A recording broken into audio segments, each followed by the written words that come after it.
can relate to Dr. Arms, and so I honor God because, you know, God never wastes anything in your life. He's always going to use it, and you're going to be able to help someone come out of Egypt. That's how God works. And so, first of all, let me give honor to God and give honor to the woman of God, Dr. Arms, who is the visionary of this program that is much needed. And so, thank you so much for having me, Dr. Arms. You know, even to say anything, that we find that we have similar passions.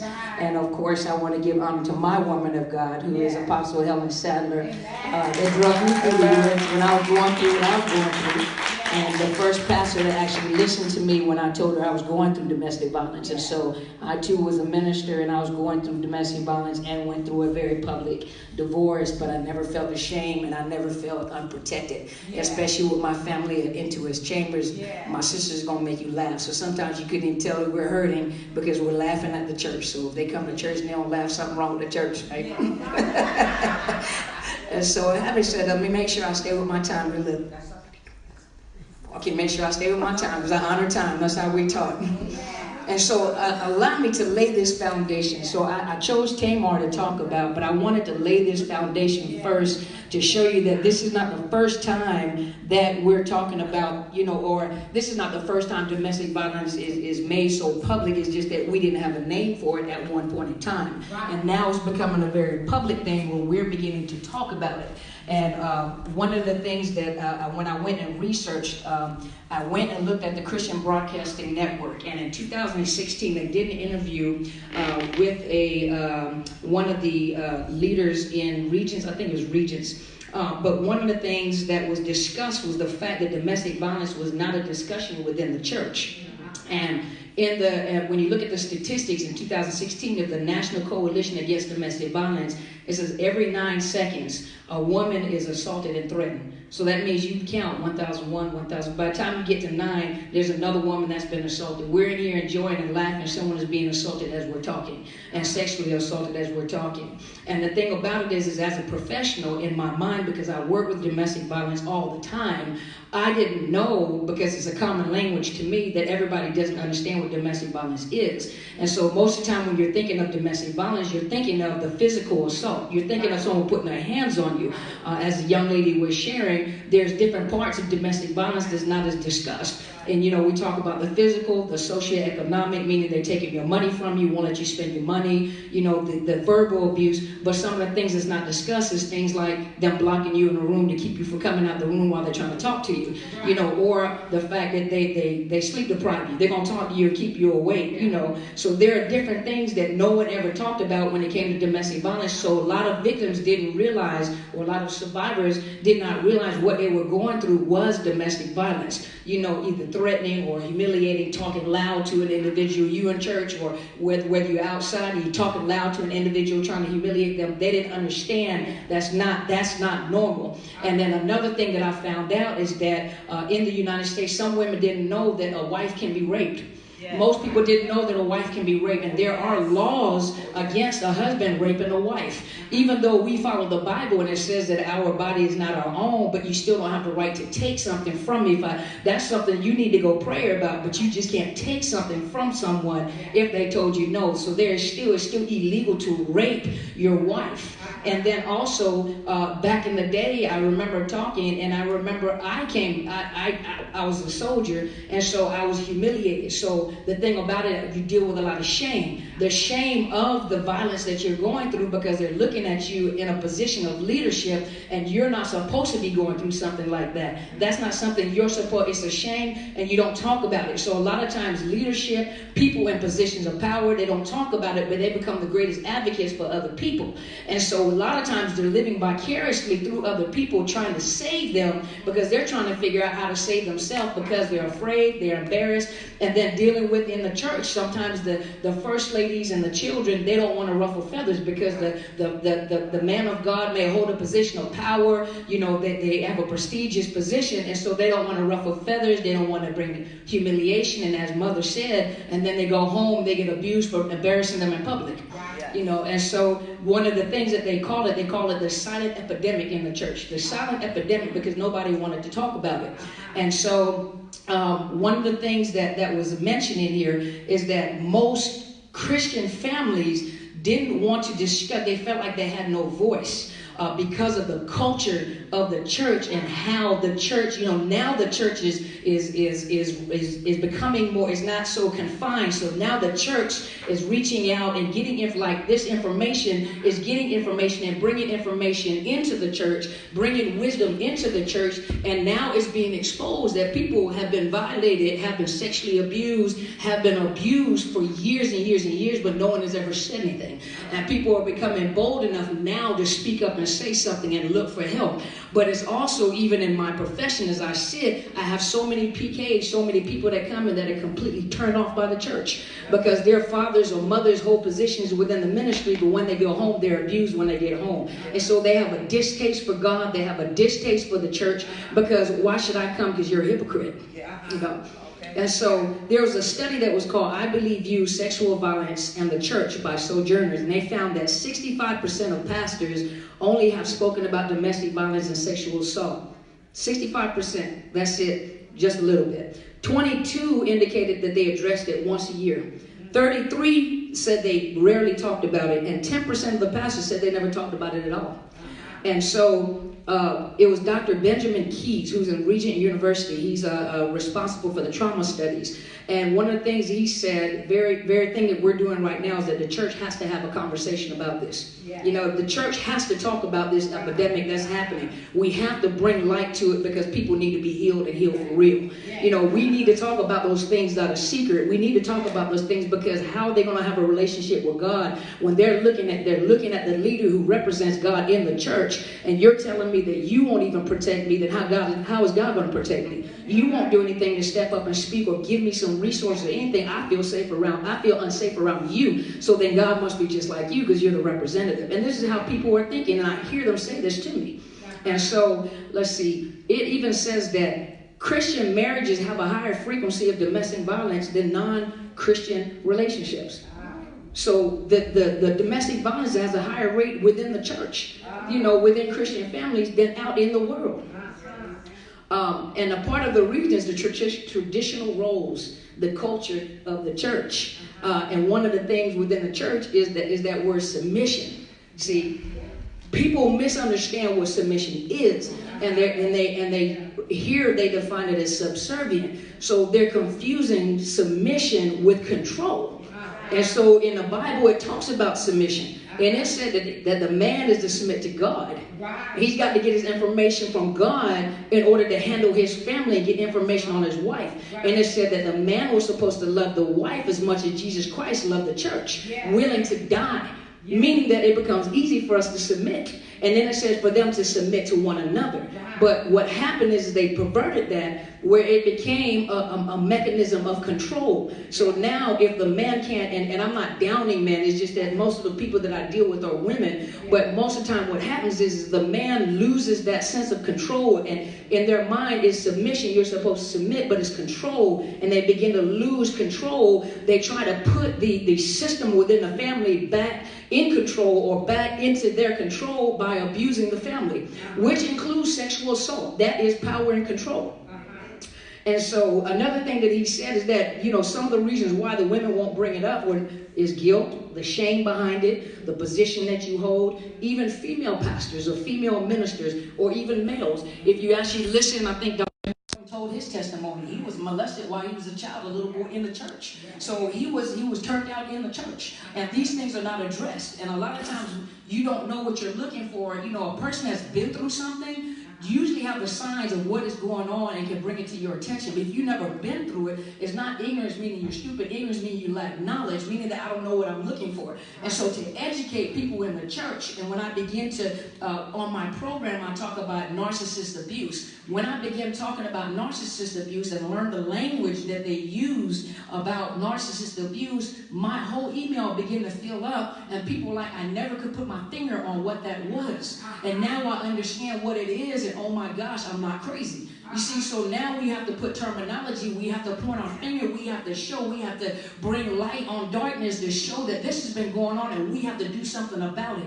You don't want to run the people out of the church. You have to know that there's hope in the church, and then we have the answers. And think about it, we can't be so super religious. We do God is, when he says ministry, he doesn't mean just behind a pulpit. You know, my professional clinic is a ministry. Even though I can't speak and lay hands, you know, I can't speak in tongues and lay hands, the insurance companies will fire me because I have to use wisdom, you know, at how God is going to minister to someone that's coming in. That's why prayer is very important, to pray before a person comes in because they're dealing with stuff. But that's a ministry, you see. So God will extend himself and bring the wisdom and the information into the church because you have the people sitting in the church that can help you.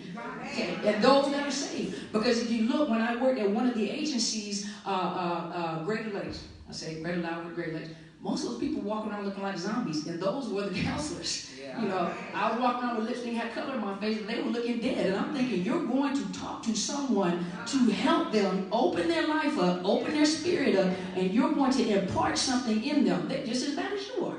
You know, so let's see. Some of them, but some of the problem becomes that, you know, women can't leave because they may not have an education. They may not have finances to support themselves. They have to start all over. And believe it or not, some women don't want to leave the status that they have. They don't want to leave the status. They don't want to leave the material possessions. And they don't want the embarrassment that's associated with it. And so that leads me to, I just wanted to lay that foundation because that leads me to Tamar. And so if you look at the story of Tamar in 2 Samuel 13, I picked out some things that I was looking at it and I was using my sanctified clinical mind. And so when I was reading the story, I was looking at it as a therapist. First of all, you know, Tamar was the daughter of David. If you look back, if you look at the family setting within our families, when you go to the doctor, they take blood tests to see whether, you know, if you're diabetic, was anybody else diabetic? If you have heart conditions, they check, did anybody else have heart conditions? Who else in your family has cancer? You know, so they look to see the lineage. They look to see who in your family had what. In a clinical setting, I go back to look to see, has anyone in your family ever committed suicide? Because that lets me know you're at risk. Has anybody in your family had drug addictions? Because I know that you're at risk. Has anybody else in your family had severe depression? Have they had bipolar, schizophrenia, anything? And when I do the assessment, that right there is an indicator you are prone to it, you see? And so here you got Tamar, who is the princess, a daughter of King David. If you go back and look at King David's history, King David was a very rejected, verbally abused, humiliated. He experienced domestic violence. Now, whether he was beaten or not, it doesn't really say. But if you look at the story, we don't know whether or not he was an illegitimate son of Jesse, but he was irrelevant. Because when Jesse's sons were brought up there, he was so irrelevant, he was left out in the field. No one paid. And then when he came up front, think about it. He talked about it in songs. And the perception that I got is a possibility that mom may have had an affair and had a baby. So he was humiliated by the gatekeepers. You know, everybody hated me. Even my own brothers, I was a stranger in my house. You know, my mother's sons hated me. So here you go as a man that never dealt with abandonment and rejection. And then he also had a spirit of lust. Because if you read toward the end of his life, they put the young virgin in his bed and King David didn't do anything. They're like, oh, Lord David is dead. So that lets you know how bad his lust problem was. And then he's got all these wives. He had an affair with Bathsheba. But think about it. He did not deal with that spirit of abandonment and rejection. And so if you move forward and you look at Amnon, Amnon had a problem with lust. It came from his father. So he had, and David, what happened is when people have lust, they misinterpret lust for love because it's just that powerful. So David never felt love from his family anyway. So to connect with a woman and have sex, his perception was that's love. You know, he just loved many. You know, so but that was love to him. So lust was love, and he lusted. And so now he's moved this lust throughout his family and you know that the sin of the father is going to get worse as it goes through the family. It got so bad that his son Amnon lusted after his own sister. And these are kids in a royal household. And so as I was reading a little history of that time, you know, being that they were in a royal household, a lot of the marriages were political arrangements. You know, David had a lot of political arrangement with the countries and the people around, you know, and so there's a possibility that Tamar was promised to someone within the political arena. She was already promised. And it said in here that she had the coat, remember the coat that the virgins wore from adolescent on up until they got married to indicate their purity and the fact that they were virgins. And so 9 times out of 10, she also had her own entourage of people that protected this princess to make sure she wasn't violated, to make sure nothing happened to her. But here Amnon, and one of the things he said, he was obsessed with his sister. So obsession. Obsession is not love. It wasn't I was in love with him, I'm gonna pray about it and ask God if this is the woman for him. No, he was obsessed with his sister to a point of making himself sick. When did you ever know that love makes you sick? When did you guys ever worship God, you just start, well, unless you get delivered, but you start throwing up, you know? You know, so when have you ever come out of broken a fast and you just were sick? You know, you love sick over God. Those two words don't even go together, you know. And so here you go. He's so obsessed with his sister. He's making himself sick because he's obsessing over this girl. And obsession turned into a point where now he's trying to concoct a plan. And it said that she was a virgin, so he couldn't see how he could get his hands on her. That's not even a statement of love. He's trying to figure out, how can I have sex with her? Because I'm so obsessed with her. I'm so lusted after this girl. And so here, it says Amnon had a good friend, Jonadab. Jonadab was actually his cousin. It was Shemiah, which was David's brother's son. Now keep in mind, none of David's brothers liked him. They all hated him. So now here you got family members that hate the brother that became the king, and they're already jealous over him. So you don't think that bred hate into the cousin? So now the cousin is concocting a plan, and this is his cousin concocting a plan with the brother to rape his own sister, to sleep with the sister. But do you see how the perversion is all through the family? And so now here we go. It says that Jonadab was exceptionally streetwise. So basically he's a player. You know, he knows the game. He knows how to manipulate. So I'm going to help you manipulate, because I don't like your daddy anyway, but I'm not going to tell you that. So I'm going to help you rape your own sister since you want it anyway. So he's just as dirty as he is. And so now he concocts a plan. Make yourself sick and just have your dad. Now look at David. Tamar has people around her to protect her. How can your own father set you right into the hands of an abuser? He done sent this girl. He should have thought something when he said, I'm sick. The only person I want to prepare food for me is Tamar. You got all these servants and all these people at your disposal, but it's her. That should have left off a sign in David's head. Something is wrong with this picture. That you would ask for that girl to come to you and serve you, that you know that's off limits to you. That's off limits. She shouldn't have come in there without an entourage anyway. And she probably did. But then he goes on to say, let's see. No sooner than Amnon had her in there, he tells everybody to get out. Something wrong with that picture. Because that was inappropriate for those times to be alone with a female in those times. If she's a virgin and she's your sister and she got an entourage and you got valet, you got entourage too. But you done closed everybody out, so now it's just you and her. Red flag, but nobody caught it. Red flag, something wrong with that picture. So now he rapes her. And as soon as he rapes her, he hated her just as much as he was lusting for her. That lets you know that something wasn't right. He was dealing with a spirit of lust. But he hated her just as much. I got what I want. I don't want anything from you no more. Her name isn't Sister Tamar. Now you just this woman. Put this woman out. And they put her out and closed the door and locked the door behind her.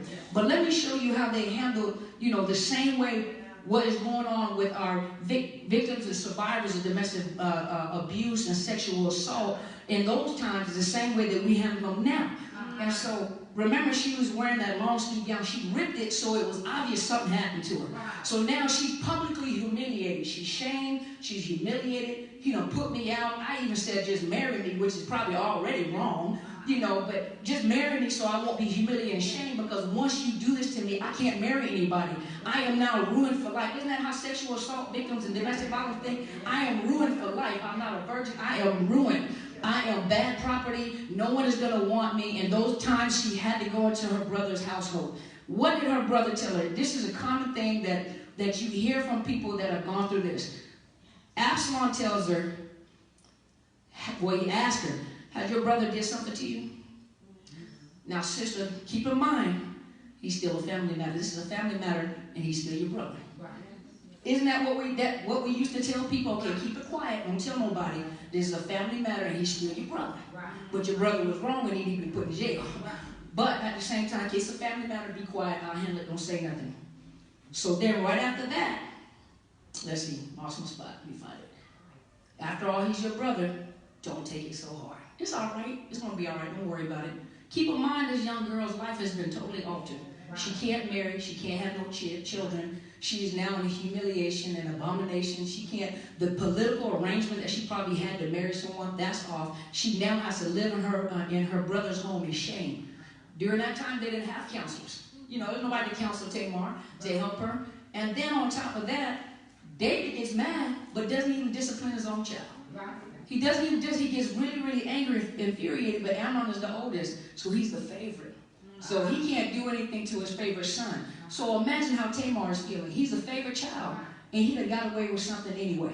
And you're not even going to correct him. You probably don't believe me then. Isn't that how most victims come? You know, isn't that how most women? Well, I was molested by my father, but I was molested by my brother. I was molested, women molested too, by my mother. She touched me, little boy, you know, touched me. But no one believes me. It's a family matter. Don't talk about it. This is family business. Keep family business within the family. Back in the old school, that's how my dad taught us. Family business, stay in family business. Shut your mouth. Quit talking so much. You don't say nothing. Thank you. Don't say that's family matter. Okay, so here goes Tamar. We didn't have any counselors. We didn't. And the thing I looked at David is like David probably didn't discipline his kids because he disciplined. The discipline in his mind was associated with the abuse he went through. And so here goes David, can't discipline his children because he's guilt parenting. And so I said all that to say this, is that it was real back then and it's still real right now.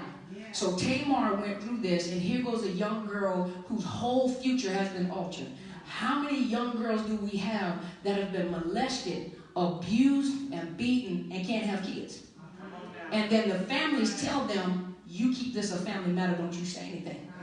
They have to sit in church. Like you said, the woman sat in church. Sit in church, not say anything. Be quiet.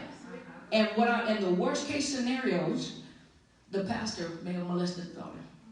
The pastor might be sleeping with and I'm not just an example of some of the things that I've heard. Pastor, it was a comedy that was on Facebook. Pastor sleeping with all the women. Got kids I knew kids by everybody. But you be quiet. You make sure you make him look good. You shut your mouth, don't you say anything. So domestic violence is real, and it goes beyond just the physical abuse. It's mental abuse. Imagine how mentally tore these young women and men are. And that's why I came up with the program. If you go and get my card back there with the program, Overcoming Narcissist Abuse, one of the main features, and I can't say for me as a therapist, my experience, but other therapists have had other experiences. Every single person that I've ever diagnosed with narcissistic personality disorder has been sexually violated in their childhood. And on top of that, they also have physical abuse, abandonment, and rejection issues. Every single one of them. And they had problems with perversion and lust and porn. And a lot of them, not every person has been sexually violates, but people that have been sexually violated or are sexually violating probably have been sexually violated. And not every abuser abuses. Either they become a victim too, or they abuse or they don't. But this right here is a classic story of a narcissist. You know, Amnon was a narcissist.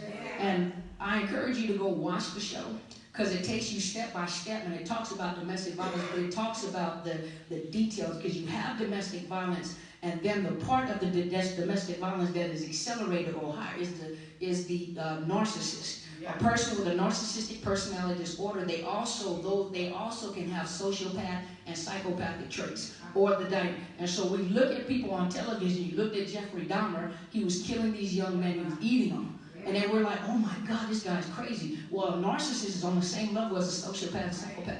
And some of them have those same diagnoses. So you're not dealing with a person that's mentally stable in the first place. And a lot of times they get into positions of power, and they love positions of power. And they love controlling people and having their way. and they love entourages and people that will fend for them and fight for them. And so this is why I came up with that program, because I took domestic violence and I also integrated to show people the other part of domestic violence, which is that everybody's not a narcissist. And once you watch it, everybody, my cat became a narcissist when I was looking at my cat, think you were a narcissist, I rebuke you. Cat was just hungry. But that's why I made that program, because I took domestic violence and I wanted to teach people the other part. There's an additional part to it, narcissist abuse. Now everybody's not a narcissist. You got to watch all the videos so you can calm back down after you watch it, okay? When you first start watching it, everybody's a narcissist. Just watch all the videos first, then go back and make. So a lot of times you'll probably also find that if you have been through domestic violence, you're going to start being able to pick out the traits and how to protect yourself from that, how to demagnetize yourself from these types, and the way that you demagnetize yourself, even in a situation of abuse. Just because you have been abused does not mean you're ruined. God uses everything. There's nothing that's wasted, God. And the beautiful thing is, I remember having a conversation with my pastor, and for 6 months I cried. For 6 months I laid on the floor, and I got tired of crying because like, there were no more tears there. I was just crying, dry humans.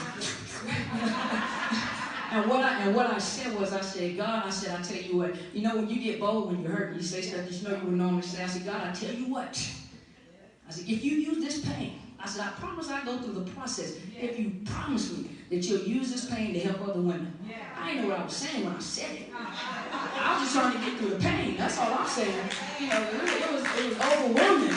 So, but God is right on point. He knows. She don't say it. Like, God, if you help me through this, I promise you, I will help other women. Because, and I listened one day, I was listening to Bishop Jakes. And Bishop Jakes had back surgery. No, not the back surgery one, where his mom was in the hospital. And what he said was, one of the nurses was really rough with her. And they were really upset at how they handled his mother. There was another nurse that was very gentle with her, and his mom really loved this lady. And he says, I don't understand, what is the difference between this nurse and you? And she says, when someone has been through the same thing, had this same type of surgery, we know what it feels like. Yeah. And so that's why I encourage you to recover from it, but you guys got to start speaking up about it. Right. We got to do something about it. We just can't pray about something and not do nothing. Don't be afraid. Because remember, the abuser has made you afraid to open up your mouth and say something. Really, they don't have power. You have the power, and the power is in your voice. But before you speak, make sure you're healed and speak from a place of healing. Because people need to hear your story. People need to be able to look at people in position of power, just like Dr. I never knew. But Dr. Arms spoke, like, wow, you know, the shame starts going away. Like, wow, she's talking about it. Let me help some other people. People need to know that this is real and you went through it too. And that's where the healing is going to take place. Just don't let people tell you something. Do something about it and get resources. And that's all I have for you. Amen.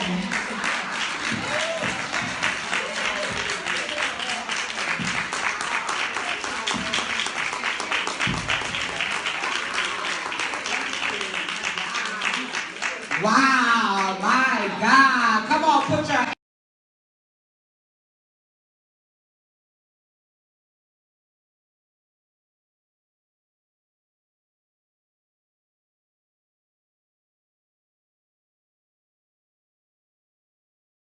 I can relate to Dr. Arms, and so I honor God because, you know, God never wastes anything in your life. He's always going to use it, and you're going to be able to help someone come out of Egypt. That's how God works.